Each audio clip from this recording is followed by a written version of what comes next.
지금부터 약 1년 9개월간 태국에 있었던 경험을 바탕으로 태국 여행에 대해서 알아보겠다. 태국에서 현지인 기준으로 물가를 잡으려면 100바트를 만원 정도라고 생각하면 된다. 현지 식당에서 밥 한 그릇에 50에서 70바트, 하나로는 2,000원 내외지만 체감 물가를 생각한다면 5,000원에서 7,000원쯤이라고 보면 적당하다. 태국 바트 환전을 잘하는 방법은 다양하지만 개인적으로는 어플로 신청해서 인천공항에서 받는 방법을 추천한다. 한 달 이상의 장기 여행에서 완전히 호화로운 생활을 누릴 것이 아니라면 1박 기준으로 호텔, 항공권을 제외하고 1인당 10만원 정도의 여행비가 적당한데 100만원을 환전한다고 했을 때 가장 저렴한 환전 방법과 어플로 신청해서 공항에서 받는 방법이 1만원도 차이 나지 않는다. 가난하게 여행하는 게 컨셉이 아니라면 여행 가서 저렴한 환전소를 찾아 돌아다니느니 적당히 타협하고 편한 방법을 찾아서 시간을 버는 게 이득이다. 태국 관광도시 중 어느 곳을 고를지 모른다면 다음과 같은 단순한 기준을 따르면 된다. 저렴한 물가와 동남아답지 않은 선선한 날씨를 원한다면 치앙마이로, 맑은 바다와 자연환경, 그리고 본격적인 휴양을 원한다면 푸켓으로, 익숙하고 도회적인 삶이지만 이색적인 분위기, 그리고 현지인과의 만남을 기대한다면 방콕으로 가면 된다. 푸켓과 방콕의 중간 지점을 원한다면 방콕을 메인으로, 그리고 파타야에서 1, 2박 정도 더 묵는 것도 괜찮다. 태국을 비롯한 동남아 국가는 사계절 대신 우기와 건기로 날씨를 나눈다. 비가 많이 내리지 않는 12월에서 3, 4월 정도까지의 건기를 성수기로 치는데 개인적으로 태국의 경우 4월 중순부터 5월 초까지가 여행하기 가장 좋다고 생각한다. 4월 중순쯤 송크란이라는 태국의 설날 축제가 있는데 이때가 태국 여행 성수기의 마지막 불꽃을 태우는 기간이므로 송크란을 기점으로 해서 태국의 호텔과 풀빌라, 항공권이 상당히 저렴해진다. 더불어 이 기간에 태국 여행객도 많이 줄어드니 여유롭게 여행하기 좋다. 혹시 여행 기간 중에 월과 상관없이 16일이나 1일이 걸쳐져 있다면 길거리에서 파는 이걸 재미삼아 사보는 걸 추천한다. 태국 복권인데 1등 당첨금은 600만 바트, 하나로 2억이 조금 넘는다. 재미있는 사실은 외국인도 당첨금 수령이 가능하고 심지어 세금도 없다. 번호를 6개 맞추면 되고 매월 1일과 16일에 복권 사이트에서 당첨자 발표를 한다. 팟타이는 가장 흔히 찾는 태국 음식인데 사실 들어가는 재료를 고를 수 있다. 가장 흔히 고르는 게 새우고 취향에 따라서 닭고기와 돼지고기, 소고기로 바꿀 수 있다. 새우는 꽁, 돼지고기는 무, 닭고기는 까이, 소고기는 너다. 팟타이 꽁, 팟타이 무, 팟타이 까이, 팟타이 누어 라고 얘기하며 웬만한 식당은 다 만들어준다. 요즘 한국에서도 많이 찾는 파카파오 무쌉이다. 매콤하면서도 짭짤해 한국인 입맛에도 잘 맞는 덮밥인데 본인이 맵찔이라면 여기에 계란 후라이를 추가해 먹으면 덜 매우면서도 훨씬 맛있게 먹을 수 있다. 거의 모든 식당에서 파카파오 무쌉을 시키고 카이다오, 계란 후라이나 카이찌아오, 오믈렛을 추가로 시킬 수 있으니 알아두면 좋을 것이다. 매운 얘기가 나온 김에 취향에 대해서 얘기해보자면 한국 사람들의 상당수가 고수가 들어가 있거나 너무 매운 음식은 잘 못 먹는다. 이런 사람들은 딱 3가지 단어만 외워가면 이 함정들을 피해갈 수 있다. 마이, 팍치, 팻. 팍치는 고수, 팻은 맵다, 마이는 노 혹은 낫이라는 뜻이다. 식당에 가서 음식을 시키고 마이 팻, 마이 팍치 라고 얘기하면 상당수의 함정은 피할 수 있을 것이다. 못 먹는 음식에 대해서 조금 더 얘기해보자. 본인이 한국식 입맛이고 민감한 편이라면 태국에 와서 한두 번 태국 음식을 먹고 난 다음에 입맛이 맞지 않아 비싼 한식당만 찾아다닐 수 있다. 그런 사람들을 위해 한식과 아주 비슷하면서도 쉽게 먹을 수 있는 태국 음식을 소개해주겠다. 카오카무, 족발에 간장과 오양을 넣고 조린 부드러운 음식이다. 밥 위에 얹어 먹으면 장조림 소스에 족발을 얹어 먹는 덮밥인데 개꿀맛이다. 보트누들, 고기 육수를 내서 삶은 국수와 여러 토핑을 넣은 국수인데 특히 소고기 육수로 만드는 경우에 마치 갈비찜 국물에 국수를 넣어 먹는 배덕한 맛이다. 무끄럽, 영어 메뉴판에 크리스피 포크라고 써있는 삼겹살 튀김이다. 살코기와 비계는 적당히 익어있고 껍데기는 튀겨져 있어 바삭하면서도 부드러운 훌륭한 맥주 안주이다. 꺼무양, 긴 설명이 필요 없다.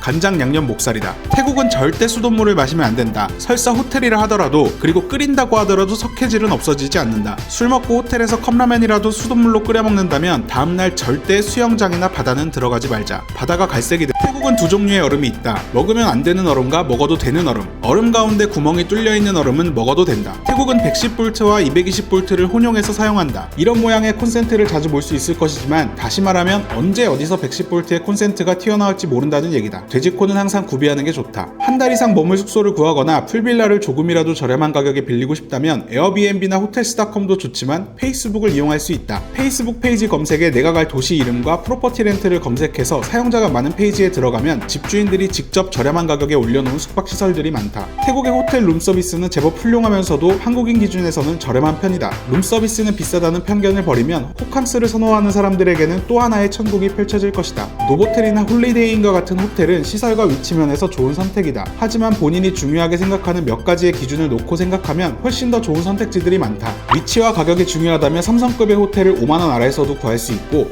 위치만 조금 포기한다면 10만원 내외에서 프라이빗 풀이 딸린 방을 구할 수도 있다. 예를 들면 이 방은 푸켓의 빠통비치에서 4km 정도 떨어진 카말라 지역의 산 중턱에 자리 잡은 호텔인데, 개인 풀과 거실이 딸려있는 방이 1박에 14만원이다. 택시를 부르면 번화가인 빠통까지 200바트 아래에 갈 수 있기 때문에 취향에 따라 좋은 선택이 될 수 있다는 얘기다. 태국의 마트와 편의점 등 도소매점의 술 판매 시간이 정해져 있다. 오전 11시부터 오후 2시, 오후 5시부터 밤 12시까지만 술을 판매하니 혹시 호텔방으로 돌아가 술을 마실 거라면 미리미리 사두는 게 좋다. 술 판매 시간 말고도 술 판매가 아예 금지되는 날도 있다. 태국 왕과 왕비의 생일이라거나 불교 관련 기념일에는 술 판매가 금지된다. 매년 조금씩 날짜가 다르니 미리 확인하고 날짜를 선택하자. 술 판매 금지일에도 몰래 판매하는 곳은 있다. 가끔씩 카오산 로드에서 커피잔에 맥주를 넣어 판다는 얘기가 들려오는데 바가지를 엄청나게 씌우니 차라리 면세점에서 술을 한 병 사오는 게 낫다. 태국에서 유명한 맥주는 창, 타이거, 싱하 등등이 있는데 본인은 소주 팔아 맥주는 별로 좋아하지 않고, 그렇다고 생소미나 홍통은 도수가 너무 세다 라고 생각하는 사람들을 위해 두 가지 술을 추천해주겠다.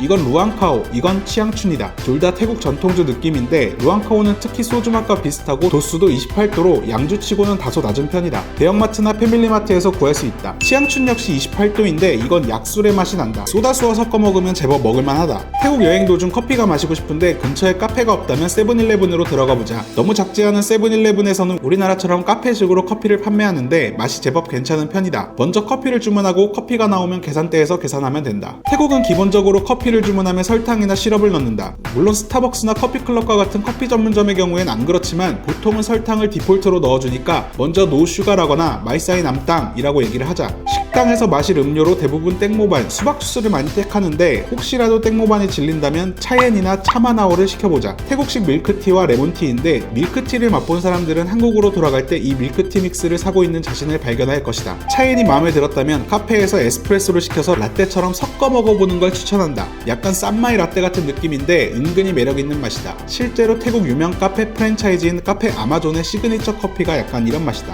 혹시 태국 한 달 살기를 생각하고 왔다면 조건에 따라 이 라면 포트를 추천한다. 태국에 왔을 때 내 첫 방은 부엌이 없는 방이었는데 늘 해장으로 라면을 먹어왔기 때문에 냄비 라면에 대한 그리움이 쌓여갔다. 약 300바 정도 주고 샀는데 지금까지 100번은 넘게 끓여 먹은 것 같다. 설거지에 대한 걱정을 하는 사람이 있을 텐데 애초에 기판이 방수 코팅이 돼서 나오는 건지 그냥 물에 넣고 닦아도 전혀 문제가 없다. 근데 1년 넘게 쓰니까 가끔 설거지하고 바로 라면을 끓이려고 버튼을 누르면 찌릿찌릿할 때가 있다. 부엌이 없는 방이라면 진짜 개강추다. 호텔 조식을 놓쳤거나 신청하지 않았다면 아침 식사 대용으로 추천하는 메뉴가 두 가지 있다. 하나는 편의점의 이 샌드위치. 계산대로 가져가면 점원이 데워주는데 파니니처럼 눌러서 구워주기 때문에 겉이 바삭하고 속은 뜨거운 게 아침에 먹기 딱 좋다. 두 번째 메뉴는 딤섬이다. 태국의 딤섬 식당은 홍콩과 중국의 샤오롱바오 같은 걸 기대하기는 어렵지만 접시당 10에서 15바트 정도의 매우 저렴한 가격에 각종 딤섬을 먹을 수 있다. 딤섬 식당이 대부분 새벽에 열어서 정오쯤 되면 문을 닫기 때문에 아침 아니면 먹을 기회가 없다는 것도 그 이유다. 저녁에 술안주가 필요하다면 야시장으로 가는 걸 추천한다. 특히 그릴에 꽃이나 고기를 구워주는 집으로 가면 이자카야 못지않은 꼬치팟, 이자카야 못지않은 꼬치팟,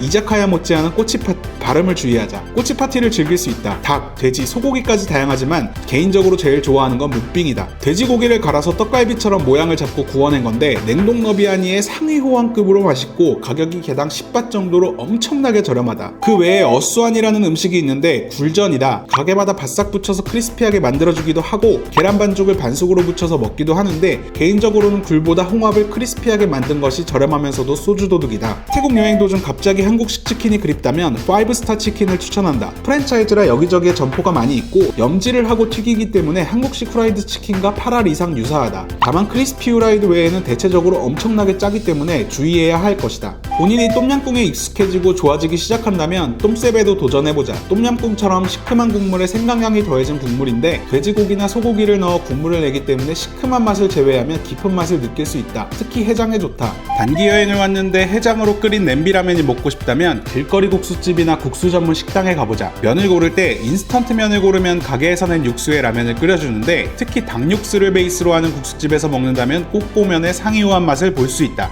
국수집에서 한 가지 더 팁이 있는데 본인이 양이 꽤 많은 편이라고 생각하면 면을 추가할 수 있다. 추가로 10바트 정도 더 지불하면 나 같은 돼지들도 행복해질 수 있다. 혹시 태국의 라면에 호기심이 생기는데 똠얌의 맛을 싫어하는 사람이라면 오리엔탈 키친 라면을 추천한다. 이 빨간색은 신라면과 비슷하고 매콤하며 노란색은 김치만 라면이다. 물론 한국의 라면을 따라잡을 수는 없지. 해외여행 시 항상 한국 라면을 구비해가는 사람들이 많은데 웬만한 한국 라면은 태국 편의점에서도 판매하고 있다. 가격은 40에서 50바트 정도. 컵라면도 있으니까 굳이 준비해갈 필요가 없다. 여행 도중 음식을 잘못 먹고 식중독 혹은 다른 종류의 병에 걸려서 호텔방에 누워있다면 이 제품을 먹어봐라. 컵라면처럼 뜨거운 물을 붓고 3분 정도 기다린 후 먹는 인스턴트 죽이다. 제품에 따라 생강이 들어있는 경우도 있지만 대체적으로 한국식 죽과 다름없어 아플 때 배를 채우기엔 제격이다. 태국에도 맥도날드, 버거킹, KFC 전부 있다. 특이한 건 매장마다 가격이 다르다는 것이다. 관광지 한복판에 있는 곳은 가격이 비싸고 관광지에서 멀어질수록 가격이 저렴하다. 체감상 맥도날드는 한국과 가격이 비슷하고 버거킹은 한국보다 비싸다. 그리고 KFC는 한국보다 훨씬 저렴한 편이지만 퀄리티는 조금 낮은 편이다.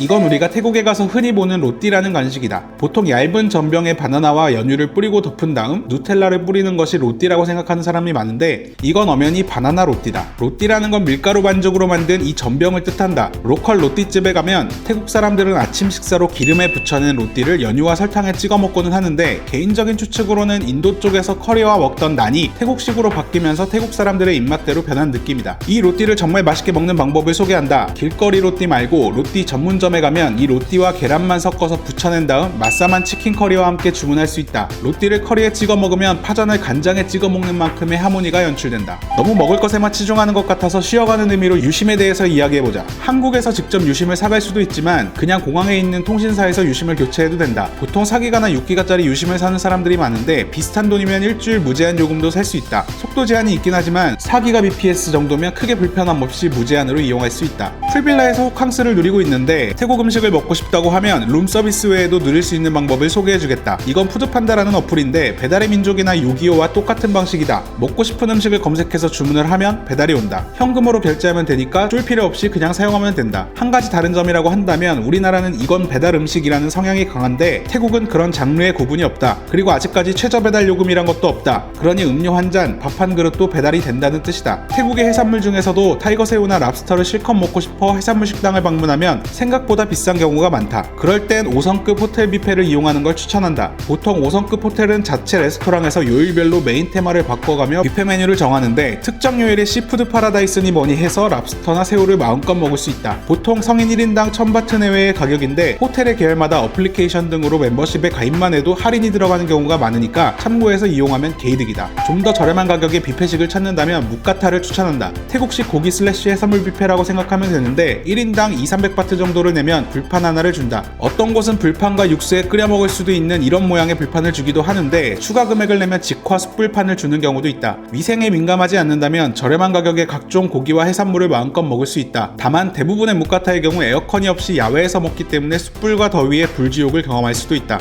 의외로 갑각류의 해산물은 몰라서 먹지 못하는 경우가 많은데 개인적으로 생선 요리도 추천한다. 따뜻한 태국의 수온 덕분에 물고기의 크기가 매우 큰 편인데 살코기가 탱글탱글하지는 않지만 튀겨서 칠리 소스나 간장 소스를 바른 생선 요리를 시키면 커다란 살코기를 입안 가득 넣을 수 있어서 만족감이 크다. 만약 당신이 소주 4-5병의 엄청난 술고래라면 태국의 한식당 등에서 소주를 먹을 때 난감할 것이다. 대부분의 소주 가격이 싸도 200바트, 비싸면 350바트까지도 받기 때문이다. 소주 한 병에 대략 1만원 내외인데 대형마트에 가면 대략 140바트, 5,000원 정도에 살 수 있다. 이마저도 비싸다면 태국에서 만든 한국식 소주인 건배라는 게 있다. 세븐일레븐 등에서 살 수 있는데 한 병에 100바트 정도로 저렴하고 자몽과 딸기, 복숭아 맛도 있다. 미국을 여행해본 사람이라면 팁 문화에 대해서 알 텐데 태국에도 역시 팁 문화가 있긴 하다. 다만 물가가 저렴하다고 팁을 100바트, 200바트씩 부담을 느껴가며 줄 필요는 없다. 서빙을 하는 식당에서는 남은 잔돈 정도를 주면 되고 마사지를 받고 아주 만족했다면 50바트 정도를 팁으로 주면 된다. 푸켓이나 크라비에는 이런 길거리 투어샵을 흔히 볼 수 있다. 자유여행을 와서 길거리 투어샵에서 투어를 예약하는 경우가 종종 있는데 이런 투어샵들은 부동산처럼 투어 판매를 대행해주는 곳이다. 실제 투어 업체가 아니기 때문에 서비스 측면에서 질을 의심할 수밖에 없다. 투어샵마다 품질 차이가 있긴 하지만 겉으로 보기엔 똑같기 때문에 구별하기가 어려운데 딱 한 가지 팁을 주자면 길거리 투어샵 중에서도 간이 건물을 만들고 투어를 판매하는 곳들이 있다. 길거리가 너무 덥기 때문에 근무자와 손님을 위해 에어컨을 켜두려고 하는 건데 이런 곳들은 경험상 괜찮았다.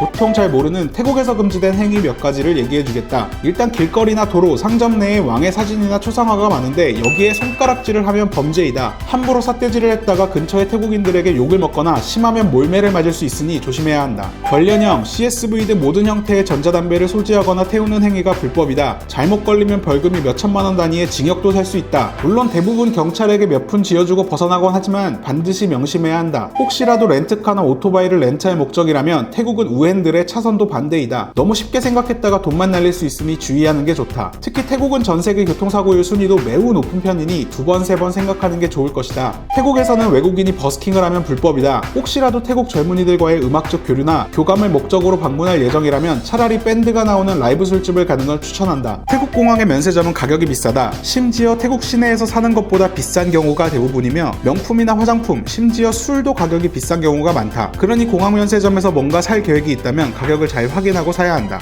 태국의 특정 지역에서는 그랩바이크를 사용할 수 있다. 대부분 그랩택시를 이용하는데 혼자서 짧은 거리를 이동하는 경우, 그리고 주변에 오토바이 택시가 없는 경우에는 그랩바이크를 부르면 훨씬 저렴한 가격에 이동이 가능하다. 이외에도 적을 하면 100가지도 더 적을 수 있을 것이라고 생각하지만 일단 태국을 처음 여행하거나 단기 여행으로 짧게만 방문해본 사람들에게는 충분히 도움이 되리라 생각한다. 혹시나 이외에 궁금한 점이 있다면 댓글로 남겨주세요. 아는 선에서는 답변해드리도록 하겠고, 혹시라도 질문이 많다면 2탄을 제작해보겠다고 얘기하고 싶지만 제작이 너무 빡세서 생각 좀 해보겠습니다.